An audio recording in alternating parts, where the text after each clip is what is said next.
Dear student, in today's video we are going to read the second factor of production, that is labor. So normally in common language labor refers to the physical work performed by the laborer, but in economics labor refers to those physical and mental works performed by men which are done for obtaining money. तो normally हम क्या जानते हैं common language में कि जो work physical work अगर कर रहा है उसको ही लेबर हम मानते हैं, लेकिन इकोनॉमिक्स में लेबर की मीनिंग थोड़ा डिफरेंस है।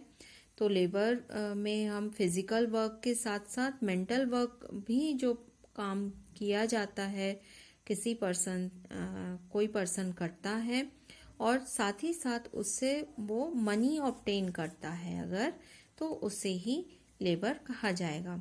अगर एग्जाम्पल देखें तो एग्जाम्पल के तौर पे हम लोग देख सकते हैं, जैसे ये एक मैशन है तो मैशन हाउस बना रहा है तो वो फिजिकल वर्क कर रहा है। Doctor treating patient, teacher teaching the student, clerk working in office, तो ये मेंटल, डॉक्टर, टीचर, क्लर्क, ये मेंटल वर्क कर रहे हैं और इनको इन वर्क से क्या मिल रहा है, मनी मिल रही है। तो फिजिकल वर्क करे कोई पर्सन या मेंटल वर्क करे जिससे उसे कुछ पैसे मिल रहे हों तो उसको इकोनॉमिक्स में लेबर कहा जाएगा। यहाँ पे 2 डेफिनेशन दी हुई है। इन 2 डेफिनेशन को अगर हम अच्छे से स्टडी करते हैं तो हम देखते हैं कि माइंड और बॉडी दोनों का वर्क करने के बाद जो हमें इकोनॉमिक अर्निंग होती है उसे हम लेबर कहते हैं। तो इन डेफिनेशन की स्टडी अगर हम करते हैं तो हमें कुछ बातें पता चलती है कि लेबर वर्ड को हम किस तरीके से डिफाइन करें। तो फर्स्ट क्या दिया है, only human efforts are included in labour. तो यहाँ ह्यूमन एफर्ट्स की बात कही गई है। Physical and mental efforts are included in labour. Only those efforts are included in labor which are undertaken for economic objectives also and not only for deriving pleasure। मतलब यहाँ पे अर्निंग वाला point जरूरी है, अर्निंग यानी money मिलना जरूरी है, तभी उसे लेबर कहेंगे।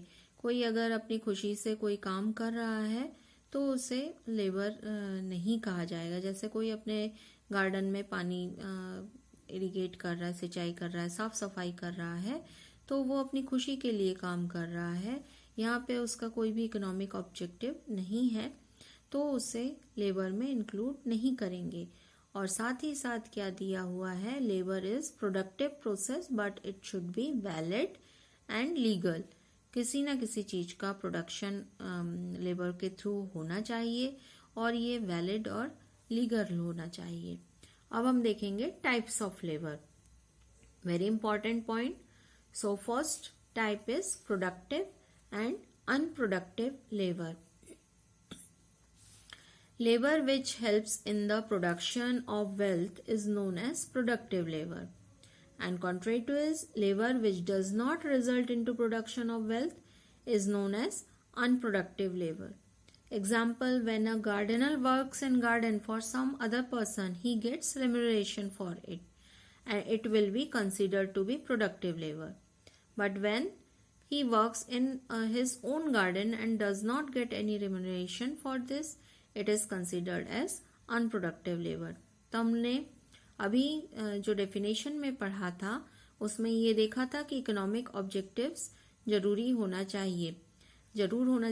यहाँ पे प्रोडक्शन ऑफ वेल्थ यानी पैसा कमा रहे हैं जब, तो उसको प्रोडक्टिव कहा जाएगा। और किसी को सेम काम को करने पर अगर आपको पैसा नहीं मिल रहा है तो वो अनप्रोडक्टिव लेबर कहा जाएगा। जैसे एग्जाम्पल क्या दिया है कि गार्डनर किसी दूसरे पर्सन के गार्डन में काम कर रहा है और बदले में उसको कुछ पेमेंट मिल रहा है, रेम्यूनरेशन मिल रहा है, तो वो प्रोडक्टिव लेबर कहा जाएगा।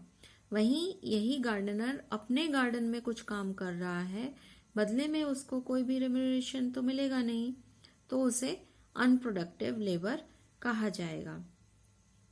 Second one is skilled and unskilled labour.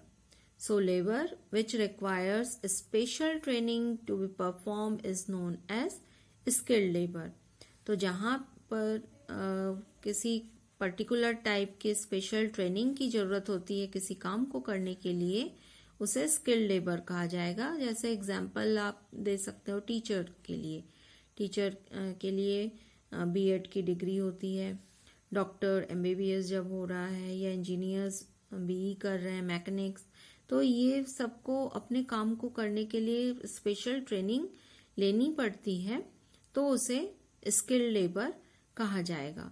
और जिन काम को करने के लिए किसी खास तरह की स्पेशल ट्रेनिंग की रिक्वायरमेंट नहीं होती है, तो उसे अनस्किल्ड लेबर कहा जाएगा. जैसे यहाँ पे पॉर्टर्स है, स्वीपर्स है, डोमेस्टिक सर्वेंट है, ये इनके लिए किसी अलग तरह की ट्रेनिंग नहीं दी जाती है या नहीं होती है, तो इसे अनस्किल्ड लेबर कहा जाता है. Next one is physical labour and mental labour. तो labour which utilise mental power more in comparison to physical labour is known as mental labour.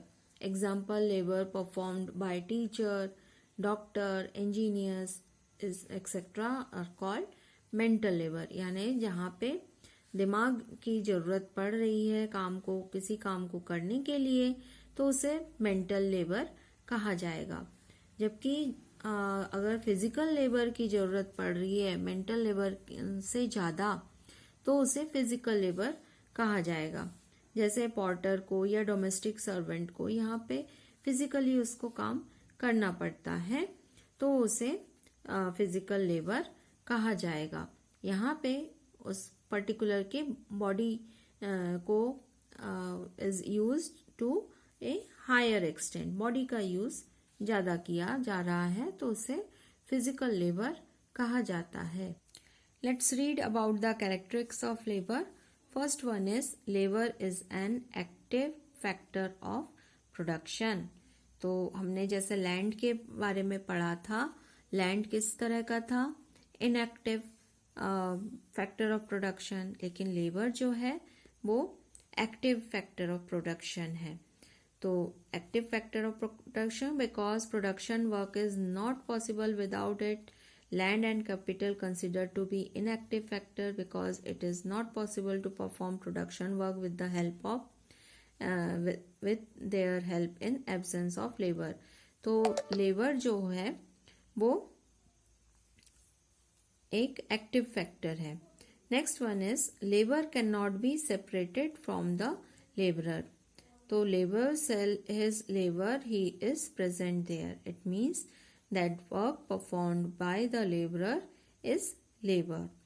Next, labour is perishable. It means that if a laborer does not work on any day, then his labor of that day is destroyed forever.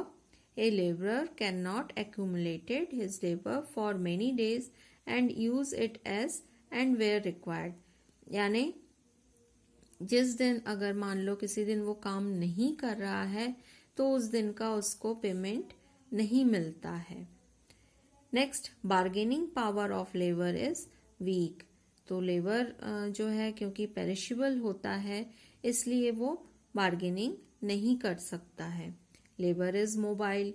Mobile means क्या, वो movement कर सकता है. तो man जो है वो move कर सकता है, तो दूसरे फैक्टर ऑफ प्रोडक्शन मूव नहीं कर सकते, लेकिन लेबर जरूर एक जगह से दूसरी जगह पे मूव कर सकता है. अलग अलग जगह पे वो अपने आप को यूटिलाइज कर सकता है. एबेबिलिटी मतलब यहाँ पे labour can be carried from one place to another and from one enterprise to another enterprise. अलग अलग जगह पे वो काम कर सकता है. नेक्स्ट वन इज एबेबिलिटी of labour transform at gradual rate. So adjustment of labour with its demand takes place at extremely slow rate because in case of increase in its demand, supply of labor depends on the birth rate of population, nutrition and training which increase gradually. तो जो labours को पे किया जाता है वो कई सारी बातों पर डिपेंड करता है. Labourer sales his labour and not himself. तो यहाँ पे ध्यान देने वाली बात है कि लेबर खुद को नहीं बेच रहा है, वो अपने लेबरर को बेच रहा है। तो यहाँ पे क्या बात कही गई है कि even after selling his labour A labourer remains the owner of his body, quality, efficiency and skills. Next one is labor is both a means and an end. Labor helps in production whose objective is to fulfill the requirements of the society, and the laborer is a major component of the society. In this way, labor is both a means and an end. तो हम क्या देख रहे हैं कि labour जो है factor of production है, तो उसी के लिए ही, उसके रिक्वायरमेंट को फुलफिल करने के लिए ही जो है वर्क कर रहा है। साथ ही साथ वो सोसाइटी का भी एक मेजर कंपोनेंट है। इस तरीके से लेबर मींस एंड एंड दोनों ही है। Next, labour can not provide continuous service. तो लेबर जो है कंटिन्यूअस सर्विस प्रोवाइड नहीं करता है और उसको बीच बीच में जो है एंटरटेनमेंट की, रेस्ट और फूड, स्लीप, इन सब चीज़ों की ज़रूरत पड़ती है। तो इस तरीके से हमने लेबर के कुछ कैरेक्टरिस्टिक्स देखें। अब हम देखेंगे difference between land and labour. It is very important difference, exam में आता है। तो फर्स्ट डिफरेंस क्या देखा, land is a free gift of nature, जबकि लेबर जो है वो मैन मेड है। Second difference, labour is inactive factor of production, और लेबर जो है वो क्या है, active factor of production. Land is indestructible but labour is destructible. Availability of land is limited but availability of labour is unlimited. Land is constant factor of production, but labor is mobile factor of production. हमने अभी इस point को देखा था, land तो कहीं इधर उधर मूव नहीं कर सकता है, लेकिन लेबर मोबाइल है, यानी यहाँ से वहाँ मूव कर सकता है।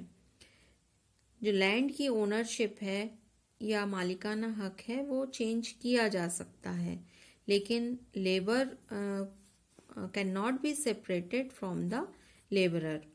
तो लेबर को लेबरर से सेपरेट नहीं किया जा सकता। जो हमने ये पॉइंट पढ़ा था कि लेबर जो है अपने लेबर को बेच रहा है, लेकिन वो खुद को नहीं बेच रहा है।